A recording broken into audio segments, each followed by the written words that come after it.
good morning, and how are you today? That's my own goofy version of that song, because it's unique, and it's original, no copyright strikes here, right? Yeah. I'm feeling a lot better. Maybe you can hear it in my voice. I know I was a little bit under the weather for all the streams this week, and I appreciate you guys being understanding and patient. I really do. Hi, Karen. How are you? Joshua, howdy. Good to see you, buddy. Say hi to Portland for me. We're starting a little early today because we have to end a little early today because I need to get to a shooting, to an interview thing. Yeah. Anyway. Hey, South Carolina Progressive. Good to see you. It's been a minute. Good to see you again. Hi, Jeffrey. How are you? Hi, Renee. How are you? And thank you. My voice does. Yeah, I'm feeling better. You know, I've been a little off this week. You guys have noticed that my voice has been hoarse. And what's up, David? Good to see you, buddy. Mystic Warrior, Punk Rock, Florida. Where are you at in Florida? And will I be seeing you in January? That's the good question. That's the $1 million question, Mystic Warrior, because I'm coming to Florida in January. What's up, Zachary? What's up, G. Gibson? And I actually was going to ask a tour-related question today since it's Thursday, and we like to end it on a fun note. Goldilocks, you've been taking care of sick kids all week? That's noble of you. Thank you for doing that. And yeah, something's going around, you know. I think it was, it's your first break. Well, thank you for spending it with me. Wendy, good to see ya. G. Gibson, thank you very much for the compliment on the Bezos video. I appreciate it very much. Michael Hernandez, good to see ya. Good to see everybody. I am feeling better. Thank you so much for your patience this week. I know that it was probably apparent I was a little off my game. Yeah. I played punk rock in 1984 up in Tallahassee. New old era punk compilation just came out. That's awesome. I'd love to hear it. If you can email it to me, that would be groovy. You know, or if you want to do the snail mail thing, that'd be great. You certainly don't have to do that, but I'd love to hear it, Mystic Warrior. I would love to hear your music. And also, I hope I can see you at a Florida date. We're coming to Gainesville, we're coming to Miami, we're coming to Orlando, and we're coming to Jacksonville. Zachary, same goes for you, FSU alum. Hope to see you guys. And we'll get started here once we hit 30. I know I'm a little early today, so it might be kind of slow with people getting in, but I need to start early because I need to go early. There's a film recording I need to get to a little earlier today than usual, so I got to end a few minutes early so I can just make lunch and get ready for the rest of my day, you know. I saw an ad for a Pussy Riot movie on Aggressive Progressives the other night. I didn't know there was a Pussy Riot movie coming out, but I actually did get to meet one of the Pussy Riot members, and I was very, very, very shy and nervous when I met her. But it was pretty exciting, and it was when Jimmy interviewed her. When am I going to Florida? I'm going to be in Florida in January 9th through the 12th. We're going to be performing in Gainesville, Miami, Orlando, and Jacksonville. And Renee, I would love to come to Denmark. Howdy, Voodoo Baby. Good to see you. Spider gives a shout out to the Bezos thing. Yeah, Bezos he played us all for suckers. He fooled us 3 times.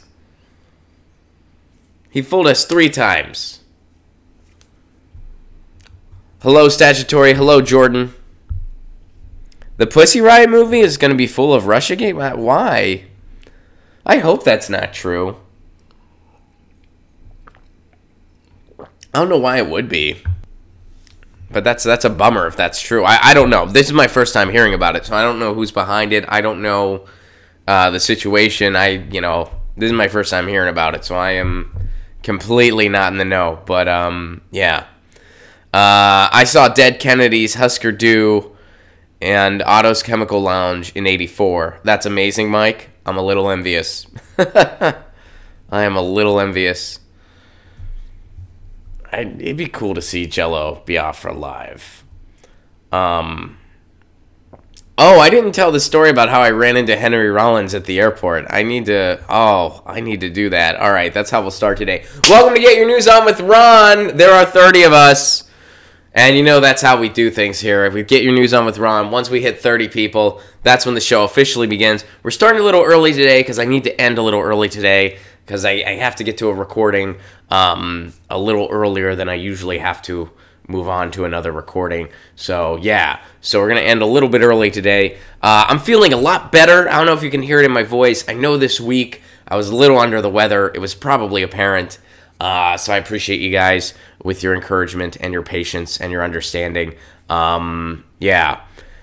Mike, you also saw Black Flag in '85. So I ran into Henry Rollins at the airport. I don't know if I should save that story for Monday or if I should just do it now. I guess it makes more sense to save it for Monday. Because the thing I wanted to talk about today is I wanted to ask you guys where you want to see the Progressive Comedy Tour. We are booking 2019 now.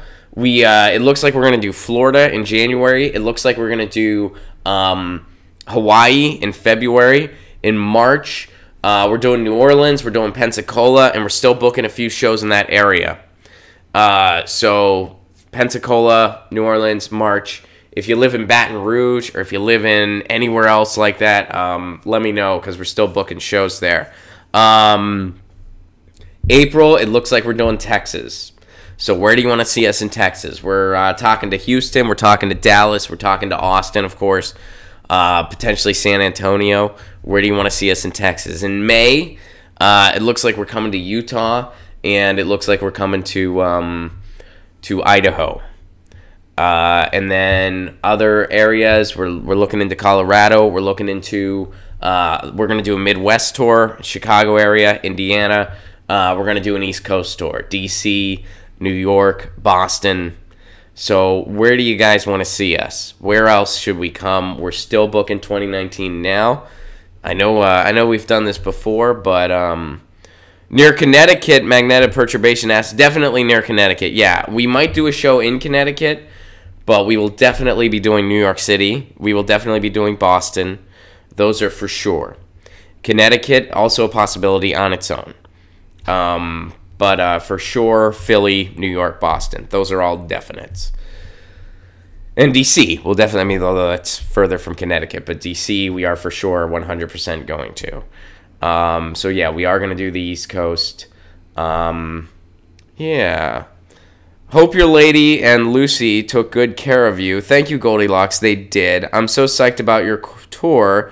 I wish I could go. Come to Charlottesville. Call the Paramount. I just saw the Well-Read Comedy Tour there.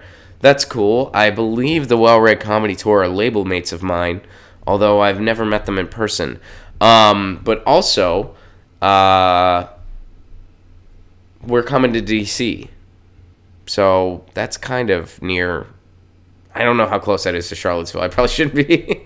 I mean, I've been to both before, but I don't, like, in proximity, I'm not totally.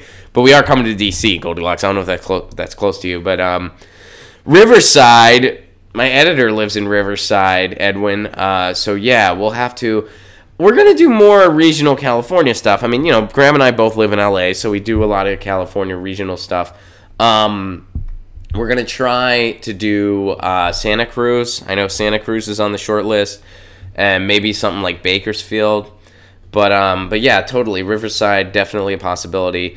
Triapazo, we are coming to Portland. We are definitely doing a Northwest run, too. That will likely be in the fall, probably around October, because I really love the Northwest that time of year. We're going to do Portland. We're going to do Seattle.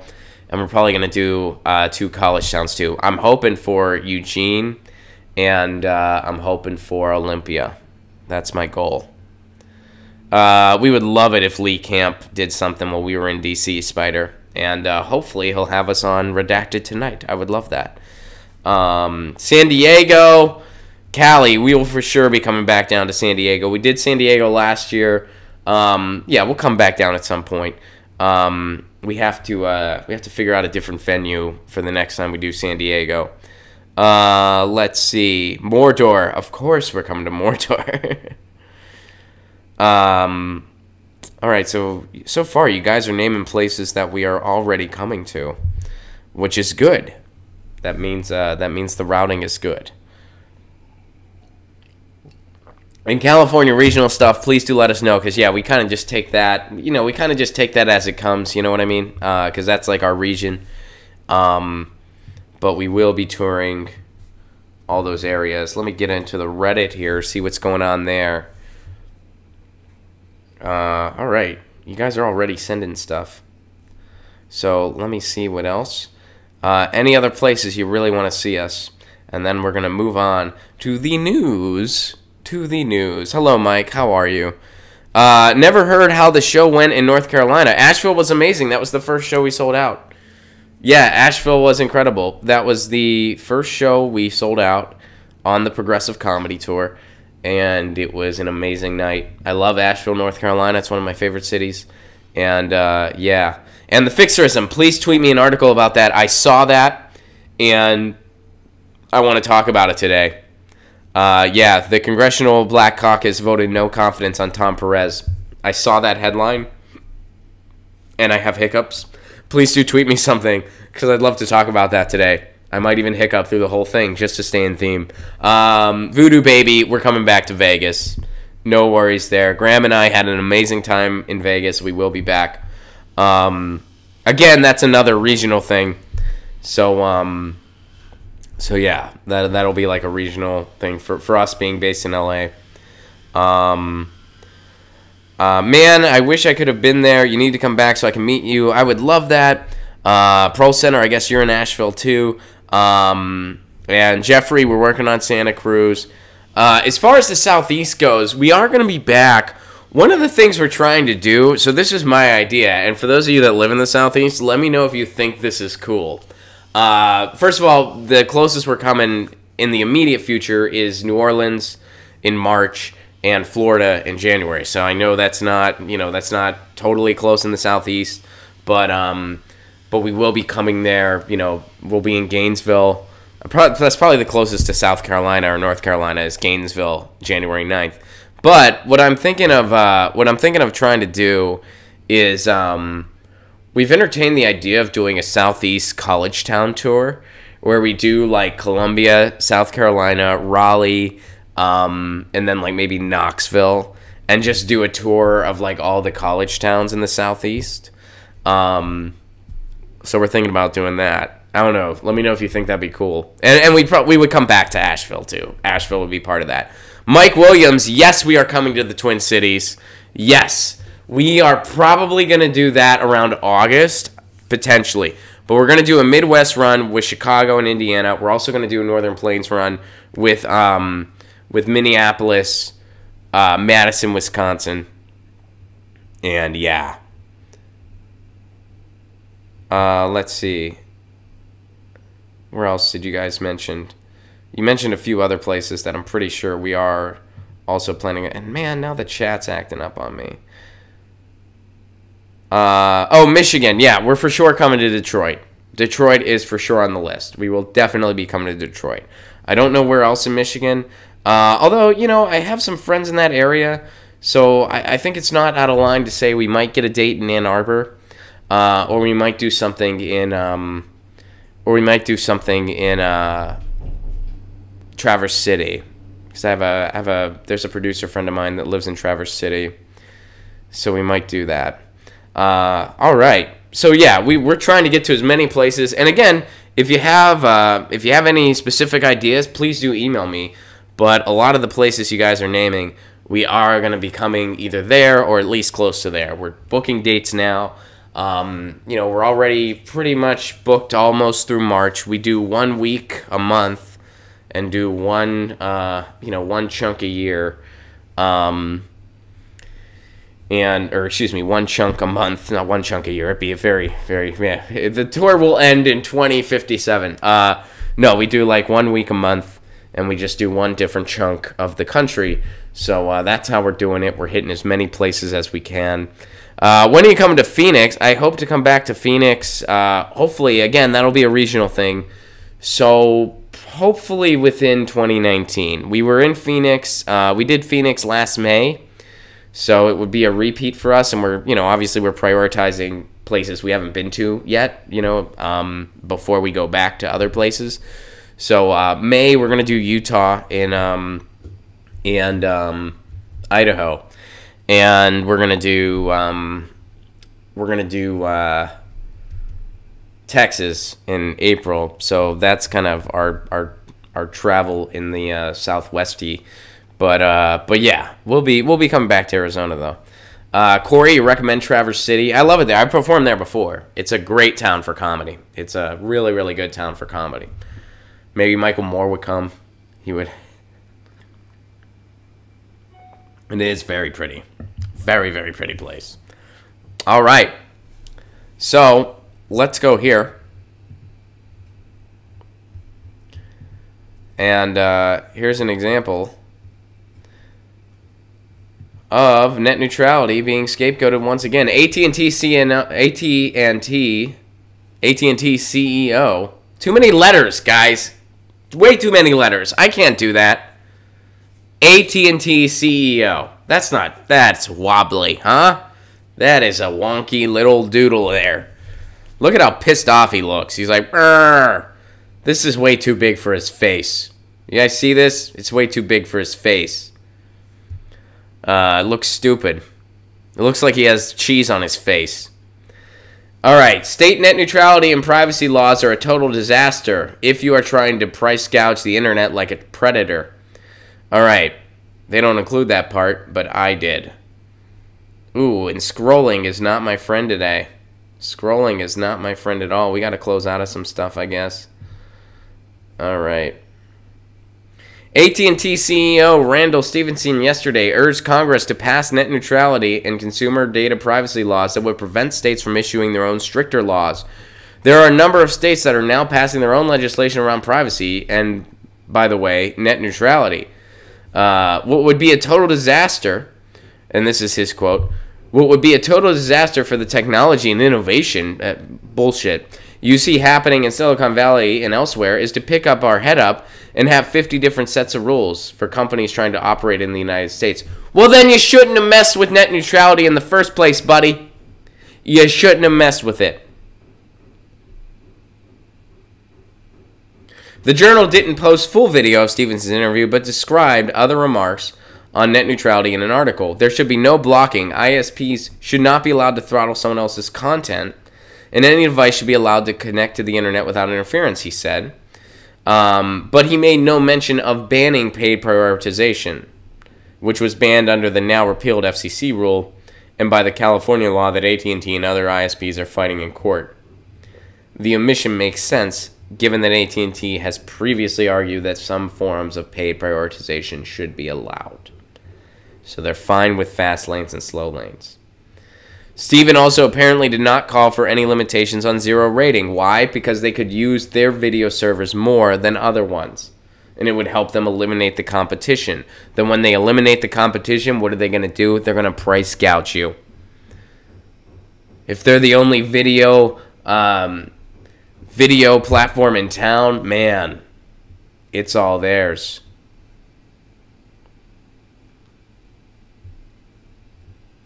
So ultimately, he appears to be looking for a federal law with only the most basic net neutrality rules, no blocking and no throttling. So you can't straight up block content, you can't straight up throttle it, but you can have fast lanes and slow lanes. And let's be honest, those fast lanes and slow lanes would lead to content creators paying as well.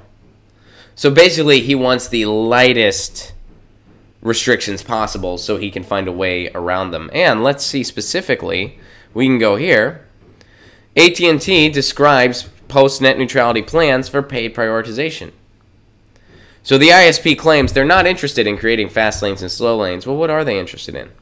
AT&T is talking up the benefits of paid prioritization schemes in preparation for the death of net neutrality rules, while claiming that charging certain content providers for priority access won't create fast lanes and slow lanes. Yes, it will.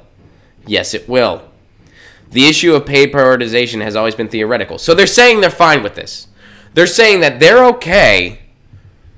They're okay with the idea of CNN paying for their content to load faster, and somebody like me or any independent media outlet, their content can load slower. AT&T's fine with that. And you, the user, you, the customer, you have no say in it. They're saying that that's what they want to do. They want to dictate what you can and can't see on the internet. And they're saying this isn't fast lanes and slow lanes. It is as far as speech is concerned. So AT&T is fine with this. AT&T and the FCC has already allowed some forms of prioritization.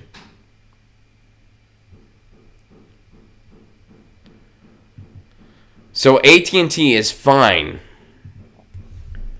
with one, and it's not just AT&T, Comcast, they all want to do that. They're all fine with the idea of dictating what you can and can't see on the internet if it helps their bottom line, if it allows them to make more money.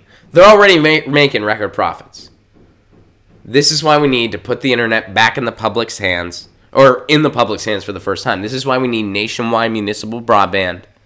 This is why we need strong state net neutrality laws to protect us in the meantime. And this is why it's a bad idea, and it was a bad idea out the get-go, to privatize our internet and put it in corporate hands whose only concern is making as much money as possible. We're letting them control the information superhighway that is essential to us exchanging ideas and information. We're putting it in the hands of Comcast and AT&T. This is why other countries pay less for internet than we do and get better service at a better price. I was just over in England. They pay about £20 a month on average for internet, and their internet's better and faster than ours. £20, that's what they pay. I know the pound's mightier than the dollar, but it ain't that much mightier. Think about what you pay if you're in the U.S. And some of you guys are over in, England and other countries like that. You can vouch for this. Other countries that did what we did, privatized the whole thing, allowed organized duopolies to occur, they have shitty service too at a higher price. Ask somebody in Australia. We need municipal broadband, and that's why I'm fighting for it here in Southern California. And I know a lot of you guys are fighting in your communities. And we got to continue. And, my next steps here where I live in Pasadena is to kind of rally the city council again to try to get this on the ballot as soon as I can, or to try to get a local initiative going as soon as I can. All right. Ooh, my browser is slowing up on me, everybody. Here we go. All right. This is from Natural Progressive. Oops. Let me scroll up to the headline here. And if this, wow. Yeah. I'm getting the spinny ball of death here. Okay.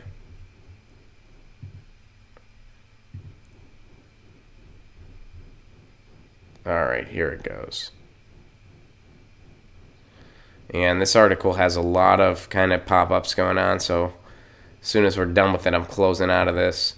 All right, the feds wants a Ute tribe lawsuit staking claim to 1 million acres of eastern Utah land dismissed. Okay. All right.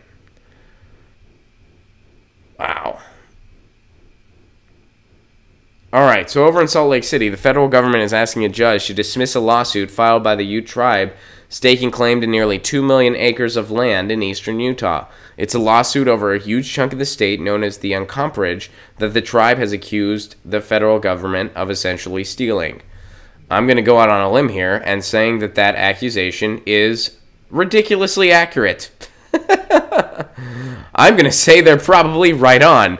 The Ute tribe alleges in its lawsuit that in the late 1800s, the Uncomparage band of the Utes were ousted from their lands in eastern Utah and portions of Colorado. Really? That happened in the United States? However, they claim they were never compensated, shocking, for the land as promised in mineral, water, and grazing rights. The Utes want the land back and roughly $1 billion in reparations.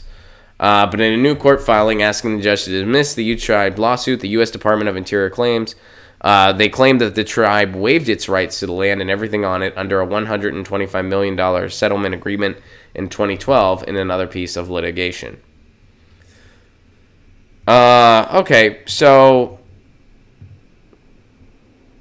I'm going to go out on a limb here, and I'm going to say that they were probably deceived grossly, and that they should be entitled to a lot more. I'm going to go out on a limb and say that's exactly what's going on here, because that is the case pretty much 100% of the time. And I hope that they are successful. I hope that they are successful in their lawsuit, and it does not get dismissed. And we'll continue watching this unfold. And Fox 13 over in Utah, their articles load really shittily. Is that a word, shittily? They load really shittily. They're pretty terrible. So, you guys are sending a lot of stuff, so let's get to it.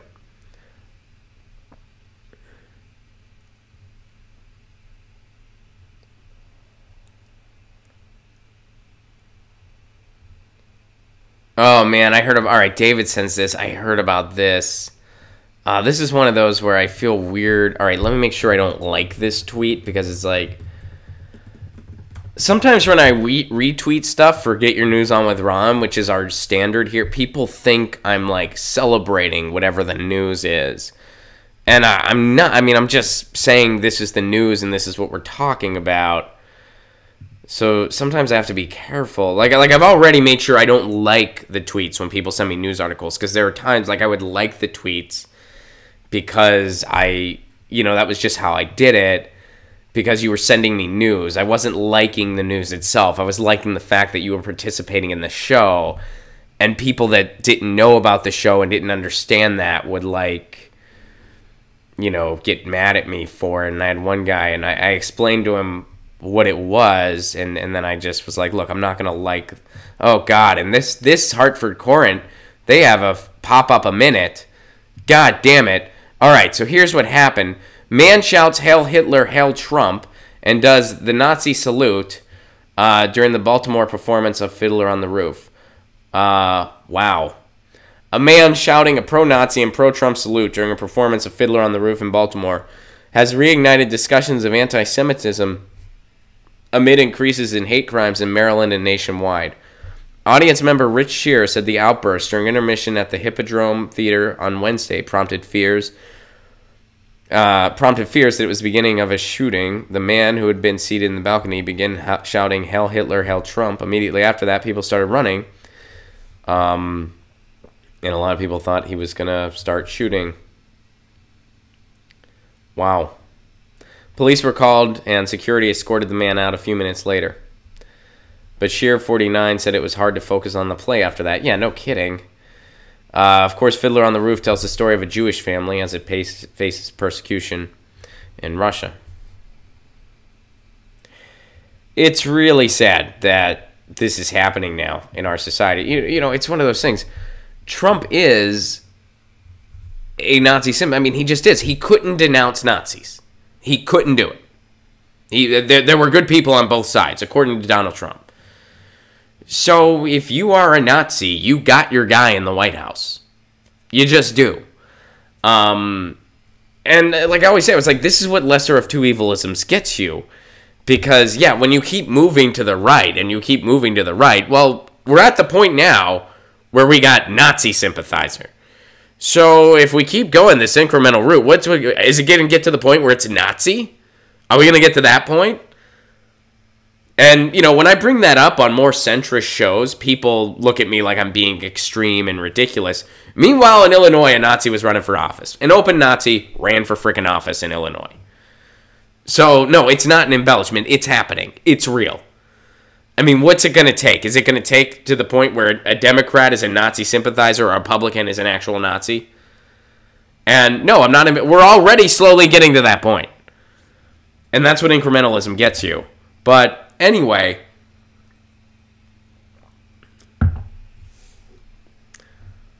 yeah, that's a shame. And, in Germany, if you do a salute like that, you automatically get arrested. That is one of those things that is just exempt from any type of free speech or freedom of assembly or anything like that. In Germany, if you do that, you are arrested instantly.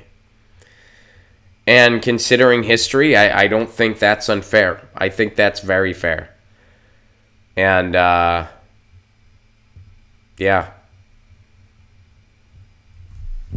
I wouldn't be opposed to something like that here, where it's like, yeah, something like that. If you do that, I mean, that's the equivalent. What that guy did is the equivalent of yelling fire in a crowded theater. I think that's the equivalent. So I think the argument could be made that that was an incite to violence, and that's not protected under free speech law. Also, it was in a crowded theater. So, yeah, I think that this guy does not have a free speech leg to stand on in this, for instance. You know, there are certain forms of speech that are not protected by our free speech laws. An incite to violence is one. Yelling fire in a crowded theater is another. I think the case could be made for both of those. So, anyway, that guy sounds like a true jerk. And it's a shame that he feels empowered right now. All right.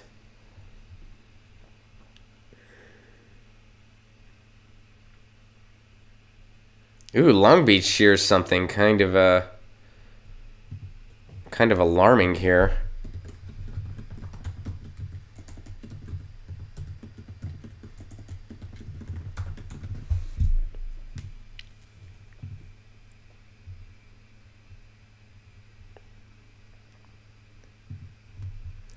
Check this out, you guys. Amazon's accent recognition technology could tell the government where you're from. At the beginning of October, Amazon was quietly issued a patent that would allow its virtual assistant Alexa to decipher... I don't know why I said it like that. Why did I do that? That was weird. To decipher a user's physical characteristics and emotional state based on their voice. Characteristics are voice feature like language, accent, ethnic origin, emotion, gender, age, and background noise would be immediately extracted and tagged to the user's data file to help deliver more targeted advertising. No privacy. You are an open data trove for Jeff Bezos to mine and profit off of. And what did he do recently? He took the entire country for a sucker. He just suckered the entire country. First of all, he said he was going to open a second headquarters. That wasn't even true because he's splitting it between Virginia and New York. Those aren't headquarters. Those are offices, as the Dave Dayen article point out. How's the second way he suckered people? He suckered people into bidding for a headquarters that wasn't even a headquarters when he already knew where he was going to go anyway. Why did he do that? Well, because of the third reason he suckered you. He wanted to get a bunch of information for free, and he did. He now knows future transportation plans for cities. He knows investment projects. He knows public transportation routes. He knows different development plans. That is a trove of information that he got for free that is worth probably about $1 billion. He got it for free, and he can do whatever he wants with it. And you guys, the U.S., and me, I'm including me, I thought the bidding thing, I figured he had at least a top 3, but I figured there was at least some merit to the bidding thing. I didn't think it was going to be a city that wasn't even on the list that was going to get the second headquarters, which again, not a headquarters at all. Wow.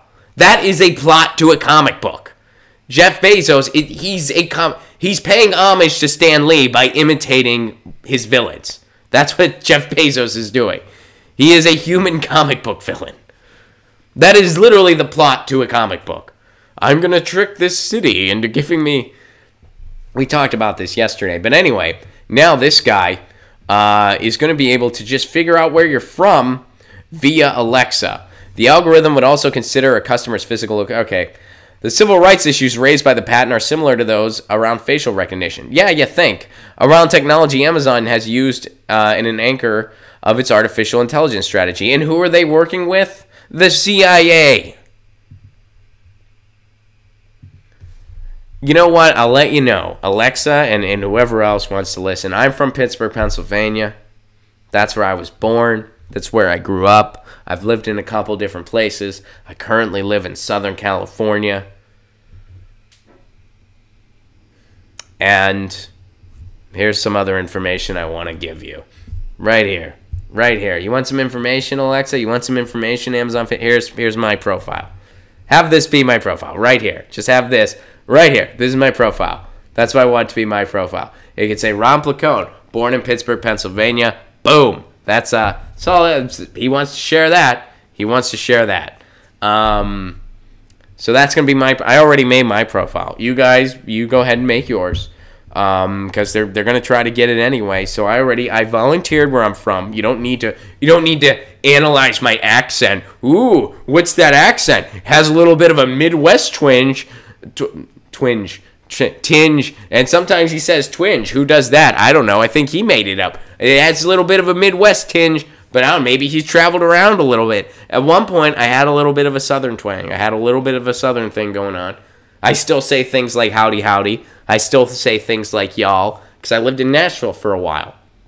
I had a little bit of a Southern tinge. Oh, I did it again. Why do I keep doing that? It sounds goofy. Sorry. Anyway, yeah. Well, Amazon, I just made it easier for you. I lived in Nashville at one point. I lived in Seattle for a couple years. I was born in Pittsburgh. I went to college at Indiana University in Bloomington, Indiana. And for the rest of my profile, here you go. There you go. There you go. Saved you some time, Jeff Bezos. You're welcome. That only cost you $1 million. Thank you for sharing that, Long Beach. That was a very interesting article.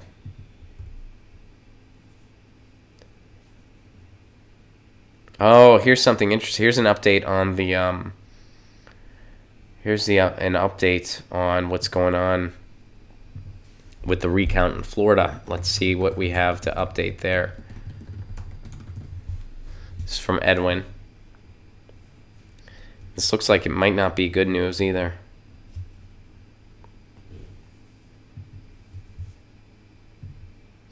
Palm Beach County unlikely to make recount deadline, election official says. Ooh, okay.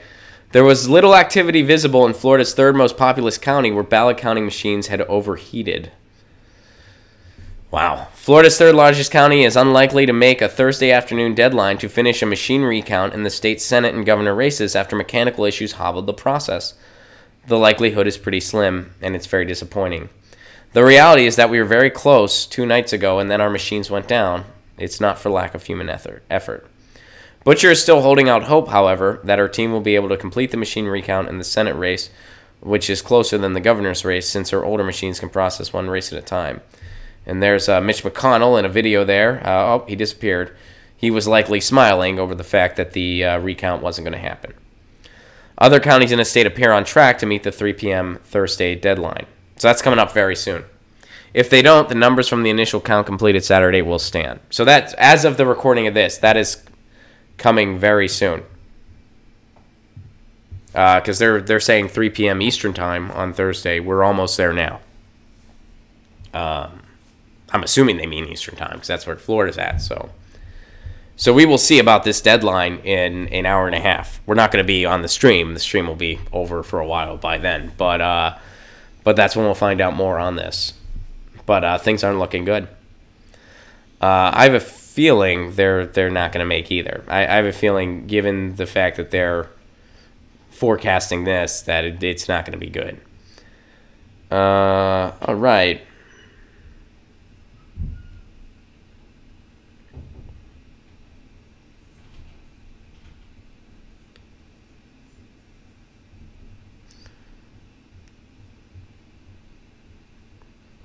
And this is from David.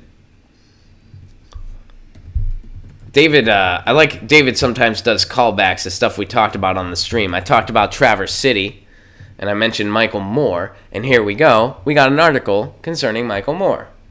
Interesting.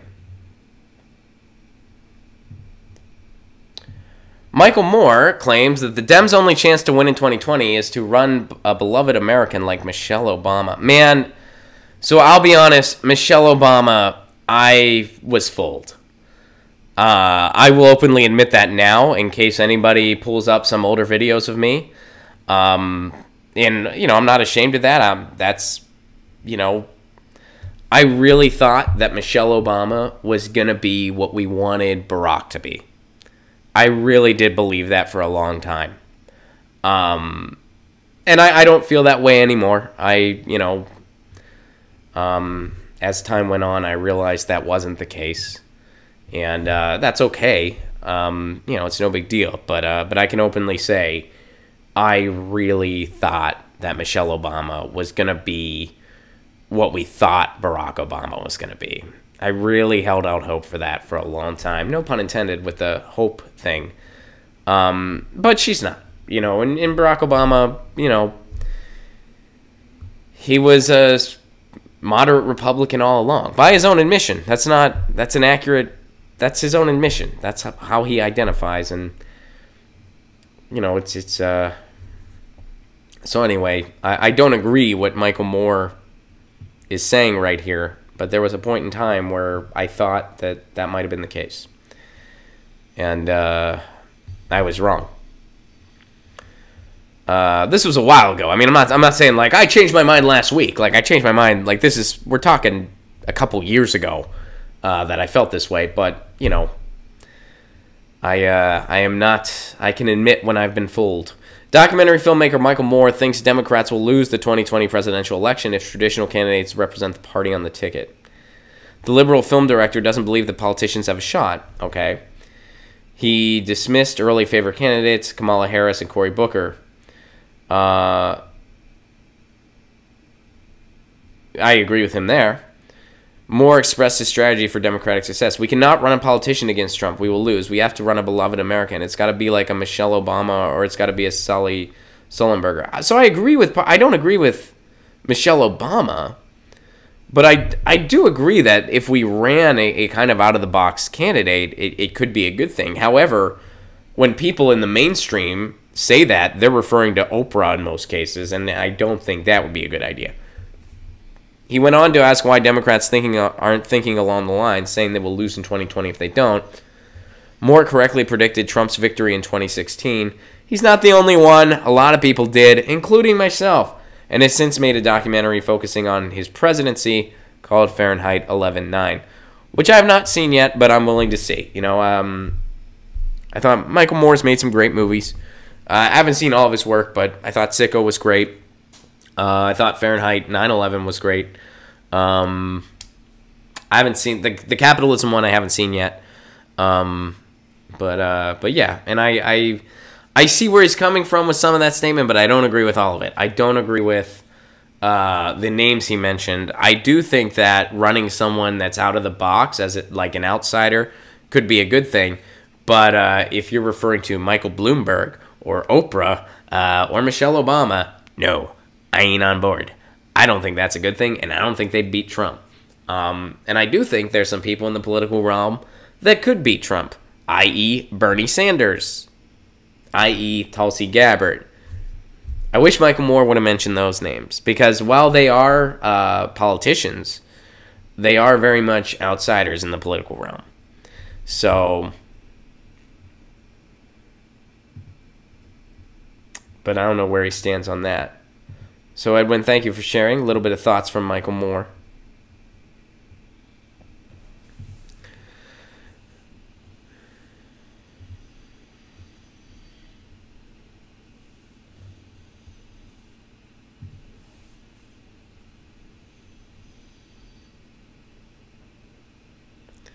And here we have a little bit of pharmacy news.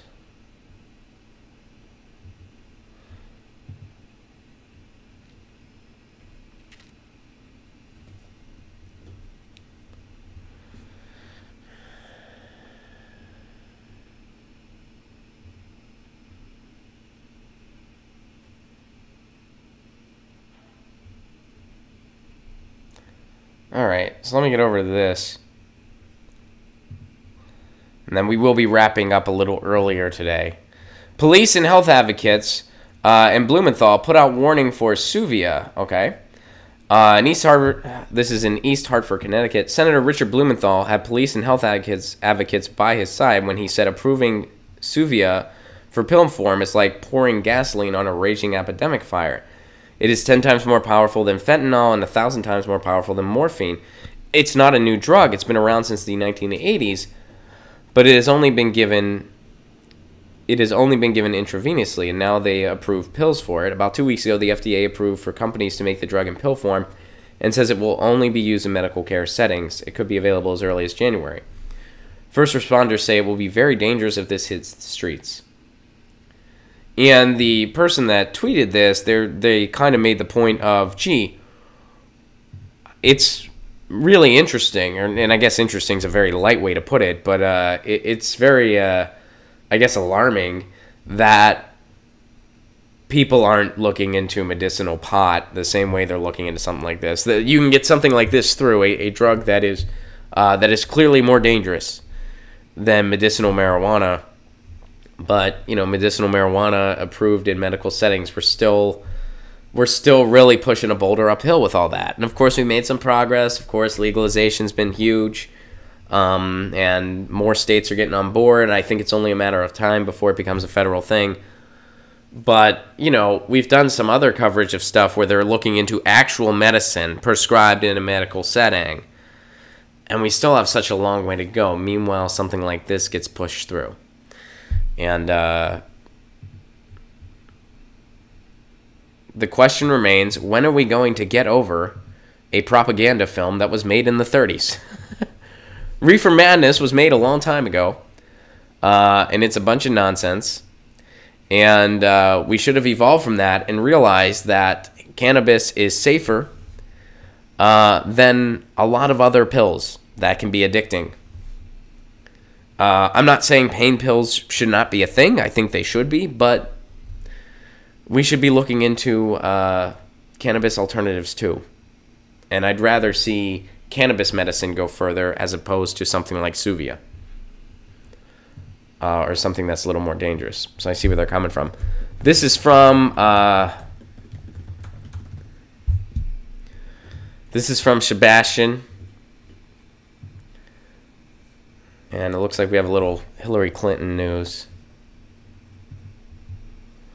Let's see what this is all about. Judicial Watch, federal court ordered Hillary Clinton to answer additional email questions under oath. Okay. Judicial Watch announced today that the U.S. District Court Judge Emmett G. Sullivan ruled that within 30 days, Hillary Clinton must answer under oath 2 additional questions about her controversial email system. In 2016, she was required to submit under oath answers to Judicial Watch's questions. Clinton objected and refused. After a lengthy hearing yesterday, Judge Sullivan ruled that Clinton must address 2 questions that she refused to answer under oath. So here it is. Describe the creation of the ClintonEmail.com system, including who decided to create the system, the date it was decided to create the system, why it was created, who set it up, when it became operational. And the other thing is, during your October 22nd, 2015 appearance before the U.S. House of Representatives Select Committee on Benghazi, you testified that 90 to 95% of your emails were in the state system, and if they wanted to see them, they certainly would be able to do so. Identify the basis for this statement, including all facts on which you rallied in support of the statement, how and when you became aware of these facts, and if you were made aware of these facts by or through another person, identify the person who made you aware of these facts. Those are some damn long questions. Those are some marathon questions there.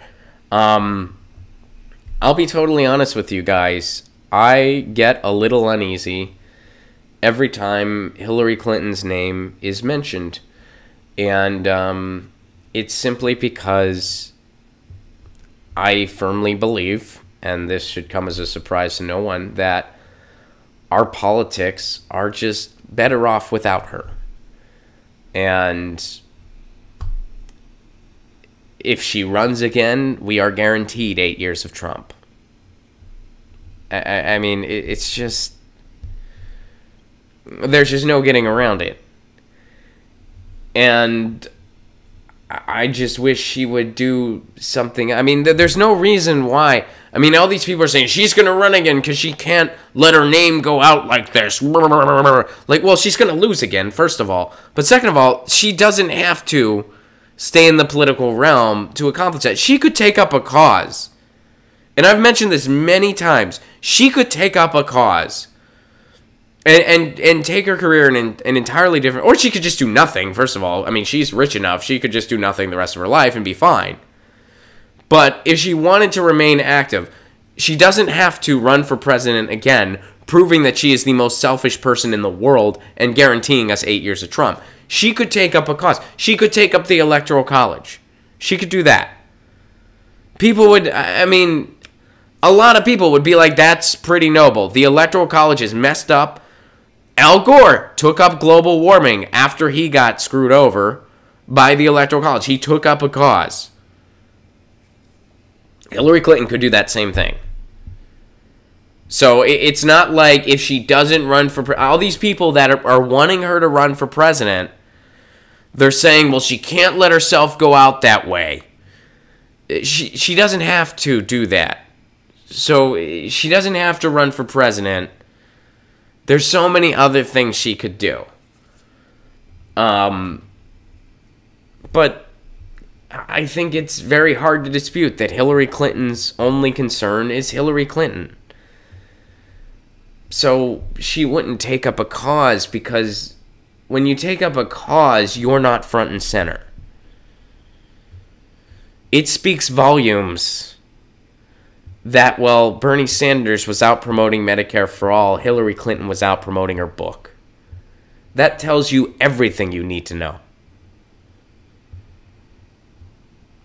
And whenever she is in the news for anything, be it good or bad or whatever, I get queasy, because it would be terrible if she ran in 2020. It'd be terrible. And, you know, there have been times where I've been tempted to retweet stuff she has said because it's just so hypocritical and disgusting, and I don't do it because I'm like, I don't want to shine any light on this person anymore. I just don't want to. Because, I mean, her and politicians like her, it's not just her, but politicians like her, they are everything that is wrong with the Democratic Party. And they are stifling any chance at progressive change. And they're the types of candidates that give us Donald Trumps. Literally, the Pied Piper strategy. I mean, she gave us Donald Trump. And I would just much rather see her just not be in the media sphere anymore. You know, I mean, and I know it's not going to happen. I know it's not going to happen. But it would be better for the world if it did. I mean, she... So anyway, those are my thoughts on that, and you know, I guess we'll see how she answers these questions. But it's one of those things. I think I am at the point now, and some of you might disagree with this, and that's fine. But I am at the point now where I think the best way to handle Hillary Clinton is to ignore her. I'd rather just ignore her. And I know I've talked about her. I've talked about the 2020 thing because it is in the news. It's hard to ignore, because of the disaster it would be. But I really do make the effort. All right, let me see what you guys are saying, and that's how I won the show today.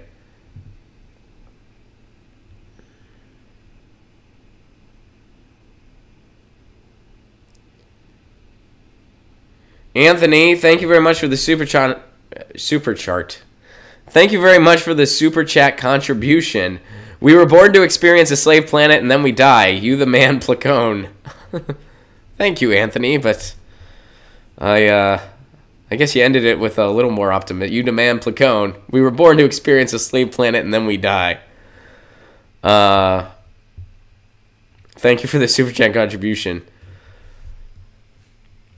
That wouldn't be a very optimistic t-shirt, right? Let's see what you guys are saying. Statutory, you agree. It will be humiliating for her this time. Granger says if she runs again, yes. Pro Center makes a very good point. It's psychological warfare, folks. I kind of agree with that. That's why I'm at the point. And I'm not saying, like, you guys shouldn't share those articles or whatever. That's not what I'm saying. I'm not saying that Balthazar did anything wrong by sharing that article. I appreciate you sharing it, Balthazar. I'm just saying that looking at it big picture, I'm at the point where I feel like, man, I just want to see her not in the news cycle, because it would be such a disaster if she ran. And I think ignoring her is kind of the best way to do it at this point. But as Muscow points out, she really wants to be president. Ron, Muscow also asks, why did Kevin De Leon lose? Kevin De Leon lost because he didn't offer people anything. He ignored all progressives. His only platform was, I'm not Feinstein, When you give people something to vote against and nothing to vote for, that's not how you win. When you give people something to vote for, that's when you win. Kevin De Leon's entire campaign started on dishonesty. He lied. He said he wasn't running when he planned on it the whole time. I don't trust that guy as far as I can throw him, and I know I'm not alone in that regard. I know a lot of people that were holding their nose to vote for the guy.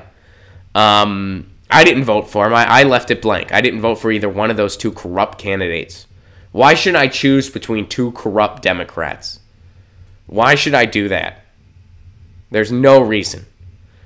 I don't see how anyone had any incentive to vote for that guy, other than he's not Feinstein, which my question is, why should we trade in an unfamiliar opposition for a familiar opposition? And Kevin De Leon could be around a lot longer. So that's why Kevin De Leon lost, and I'm glad he lost. And I don't know anybody that was excited about that guy that wasn't on his payroll. I don't know one person. I doubt it exists. I don't know anybody that was excited about that clown that wasn't on his payroll. It's terrible that Feinstein won. Don't get me wrong. But unfortunately, there wasn't a scenario where both of them could lose. It's really unfortunate. Zachary points out, it takes work to not be that much better than Feinstein. Yeah, it really does. It really does. That guy was...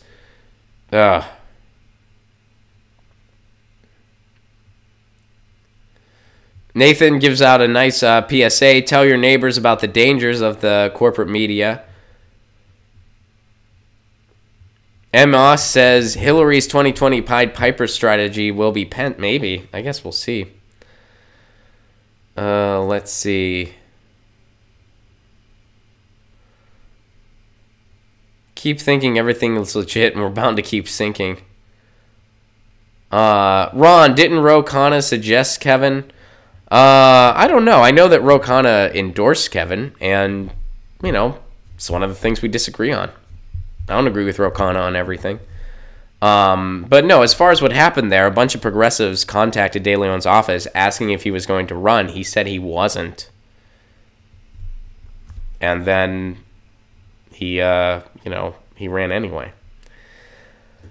Natural Progressive, I tweeted the Ute Tribe response to the lawsuit. We'll definitely look into it. Thank you very much, and thank you for the Super Chat contribution. We don't have time today. We're out of time today for articles because I do have to end early. But, tweet it on Monday. Balthazar says, check out the Streamlabs. I know, Balthazar. I know I need to do that. Daniel, how was meeting Henry Rollins? We're going to talk about it on Monday. Yes, I ran into Henry Rollins at the airport. I tweeted about it. And we're going to talk about it as a topic. But, a little bit of a... I'll be honest, I didn't say much, basically. But I'll tell the story because it is kind of a funny story. But I did run into Henry Rollins at the airport. It was my first time meeting him in person. And hopefully at some point I'm going to get him on this show. But yeah, on Monday we'll talk about that. But guys, we are totally out of time. Romplacone.com for all the latest tour dates. Thank you for your suggestions. January 9th through 12th, I'm going to be in Florida. Get your tickets now at romplacone.com. March 12th, Pensacola. Tickets for that are available now. March 13th, New Orleans, Louisiana. Tickets for that will be available real soon, but the show is confirmed. Pittsburgh, Pennsylvania, November 23rd. Come hang out with me in my hometown, November 23rd, Pittsburgh, Pennsylvania. Tickets still available. And November 29th, my album release party in Los Angeles. Los Angeles friends, I want to see you there. There will be free cake. Free cake. Free cake. Yeah, free cake. All right. It's damn good cake, if I must say so myself. If you want to support this show and the sustainability end, patreon.com/romplacone for a pay what you can level. You get all kinds of exclusive content, including my album. Please consider it if you are able. YouTube has been gutting my revenue big time. So if you're able to become a Patreon, please do consider it. Patreon.com/romplacone. Without it, this show could not exist. Arrivederci. As Giovanni just said in the chat, arrivederci. Thank you guys so much for a wonderful week. Thank you for being patient with me while I was sick earlier this week. I appreciate it very much. And yeah, we'll be back on Monday for Music Monday. We do this every Monday through Thursday at 1 p.m. Eastern Time, 10 a.m. Pacific Standard Time. Mondays are Music Monday. We'll be back then. I'll share the full story about Henry Rollins. Zachary, thank you very much for the Super Chat contribution. Socialism is advancing from victory to victory. Stay good, comrades. We'll end on a positive note. I like that. Thank you very much, Zachary. Thank you, guys. Have a wonderful weekend. I will see you Monday.